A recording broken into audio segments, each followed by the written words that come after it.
The current economic outlook for the United States is making Americans increasingly despondent.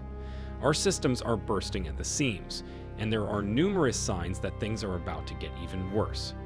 While consumer prices are rising, wages are not, and housing and rent prices are reaching new highs with each passing month, millions of American families are drowning in debt as our purchasing power declines. All recent polls show that the American people's faith in our economy is eroding, and we can understand why. Most of us expected the U.S. economy to bounce back, as it always does after a downturn caused by the effects of the health crisis. But now hope is turning to desperation as people realize that things are different this time. As a result, we've compiled some very concerning statistics that reveal why we've become so pessimistic about our economic future. First and foremost, inequality in America is worsening in many ways, particularly when it comes to employment. According to the Job Quality Index, 55% of American workers work in low-quality jobs, which means their weekly wages are significantly lower than the national average, and they do not receive any benefits. 2. According to the Federal Reserve Bank of St. Louis, the average wage for workers in America has risen only 13.7% since the turn of the century, amounting to a meager 0.68 per year. In comparison, the inflation rate averaged 3.5% over the same time period. This means that the average wage in the U.S. has not kept up with inflation, further skewing wealth distribution in the country. 3. Looking at household wealth, also known as net worth or the value of assets owned by a family, is another way to measure inequality. According to Pew Research, upper-income families' household wealth increased by 33% over the last 15 years, while middle and lower-income families' household wealth decreased by 20% and 4% to 5%, respectively.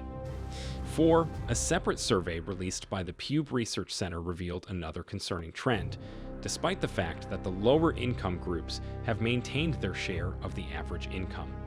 Over the last decade, middle-class families' share of income has fallen by 19%. 5. The proportion of American adults living in middle-income households has decreased from 61% in 1971 to 51% in 2021. 6. The wealth gap between America's richest and poorest families more than doubled between the 1990s and 2020.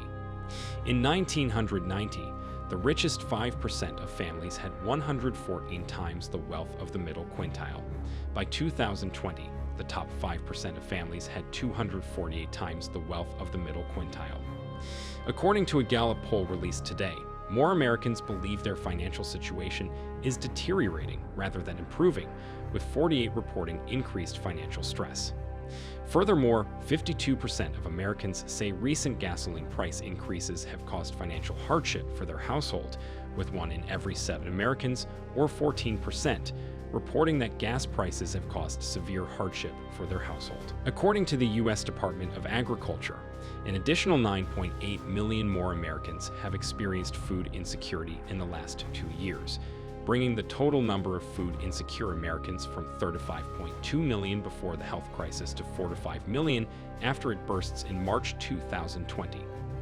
10. According to a new bank rate survey, rising living costs are causing a lot of economic pain for American workers, with roughly 3 in 4 saying that rising prices are hurting them financially and 81% citing higher grocery prices as their main source of financial insecurity. 11.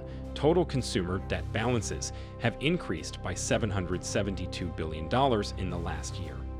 According to an experienced study, total U.S. household debt will reach $15.6 trillion in December 2021.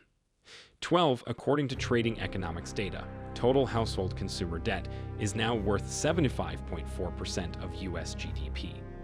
That is the second highest ratio ever recorded, trailing only the fourth quarter of 2007, when consumer debt reached 98.6% of GDP. 13th, the survey revealed that only 17% of Americans have between $5,000 and $20,000 in savings, while twice as many are in debt for the same amount. In January, the number of adult renters reporting to the U.S. Census Bureau that their household income did not keep up with rent price growth peaked at 14 million, or 1 in every 5 adult renters. According to a PricewaterhouseCoopers study, 54% of US millennials are concerned about being unable to repay their student loans. So, if you're feeling down about it all, you're not alone, and you can still pull yourself together and prepare yourself and your family. We're in for some tough times. For more such informative videos, subscribe to our channel and like the video. See you in the next video.